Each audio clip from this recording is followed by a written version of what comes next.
Lanjutkan pembahasan materi kita tentang meraih keberkahan Al-Quran di bulan Ramadan.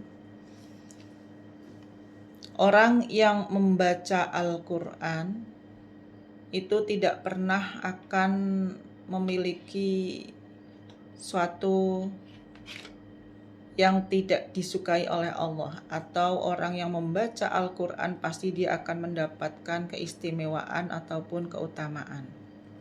Baik dia pandai dalam membaca Al-Quran maupun kurang pandai dalam membaca Al-Quran.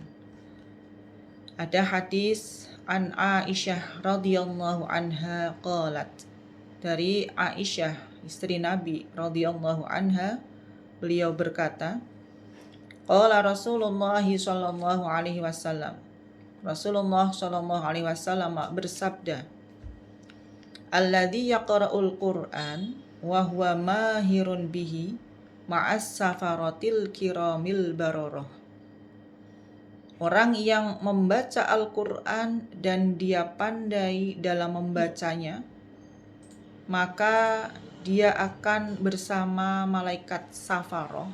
Malaikat safarah itu malaikat yang sangat dekat dengan Allah, yang memiliki kemuliaan dan juga bararah, kebaikan. Walladzi yaqra'ul Qur'an wa huwa yatata'ta' fihi wa huwa 'alaihi syaqun lahu ajrani. Dan orang yang membaca Al-Qur'an dan dia merasa kesulitan ketika membacanya, maka dia akan mendapatkan 2 pahala. Itulah saking istimewanya Al-Qur'an. Orang yang membaca Al-Qur'an, baik dia pandai membacanya ataupun tidak pandai membacanya, sama-sama mendapatkan kebaikan atau yang dilimpahkan kebaikan oleh Allah. Orang yang pandai membaca Quran, dia akan ditemani malaikat safaroh, di mana ketika kita membuat atau mendoakan atau berdoa dengan doa apapun, malaikat yang di sekitar kita akan ikut mengamini. Dan ketika yang mengamini malaikat, mustahil doa kita akan tertolak.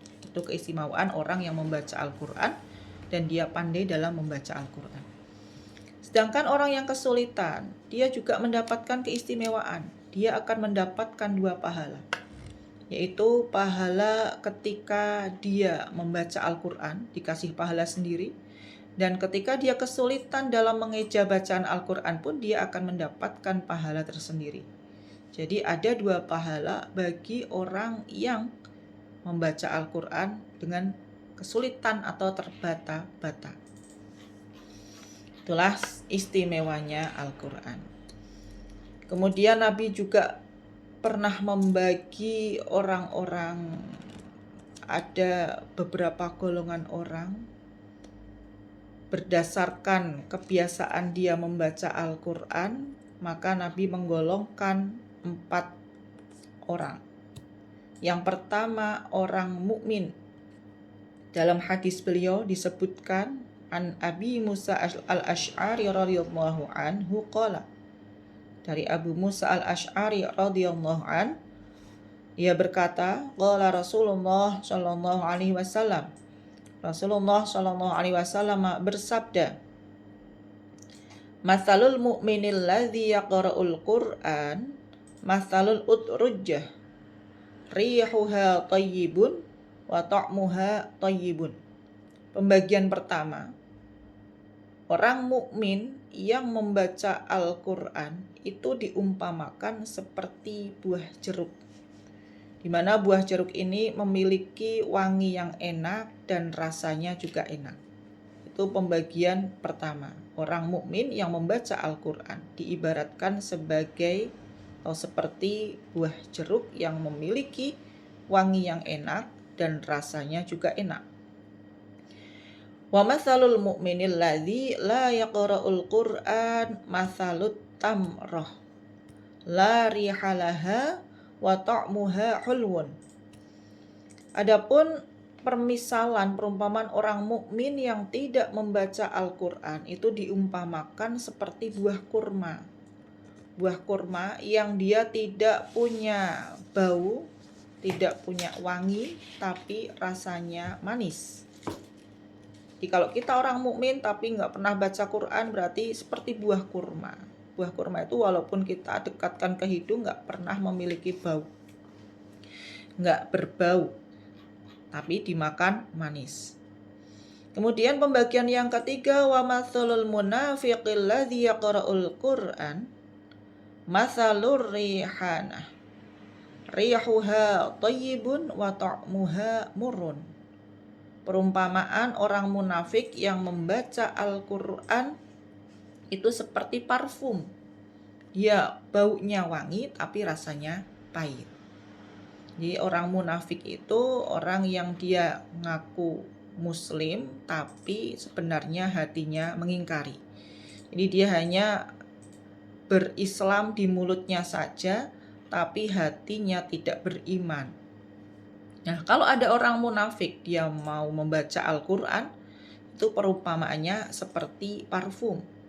Baunya wangi tapi ketika diminum, kita minum parfum itu rasanya pahit. Dan perumpamaan yang keempat, matsalul munafiqil ladzi la yaqra'ul Qur'an kamatsalil hanzalah laisa laha rihun wa ta'muha murrun. Perumpamaan orang munafik yang tidak membaca Al-Qur'an itu seperti brotowali. Di brotowali itu buah yang kalau dimakan itu rasanya pahit. Dia tidak punya bau dan rasanya juga pahit. Jadi pembagian orang-orang ini itu mengindikasikan bahwa keimanan itu ibarat rasa yang manis dan Al-Qur'an ibarat wangi yang harum. Nah, di bulan Ramadan ini menjadi momen yang tepat bagi kita untuk memperbanyak bacaan Al-Qur'an.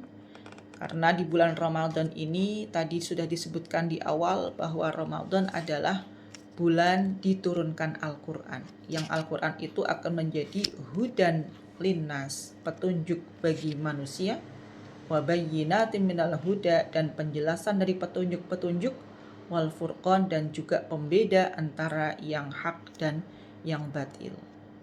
Seandainya kita di bulan-bulan yang lain nggak pernah buka Al-Qur'an, maka sempatkan di bulan Ramadan, walaupun sehari 5 ayat, atau lebih banyak lagi setengah juz, atau lebih banyak lagi 1 juz, atau lebih banyak lagi sehari 3 juz, dan lain-lain.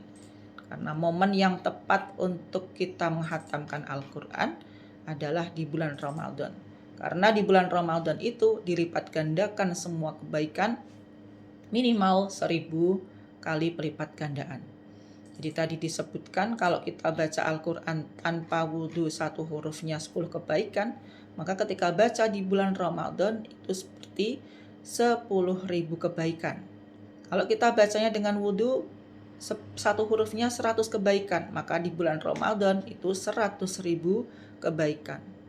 Dan kalau kita bacanya dengan wudhu di dalam sholat itu 1000 kebaikan. Ketika kita baca di bulan Ramadan, maka akan menjadi 1 juta kebaikan. Sanak kadang yang dirahmati oleh Allah, demikian yang saya sampaikan. Semoga memberikan manfaat, terutama untuk diri saya sendiri dan juga untuk sanak kadang semua. Mohon maaf apabila ada kesalahan. Wallahul muwaffiq ila aqwamit thoriq. Wassalamualaikum warahmatullahi wabarakatuh.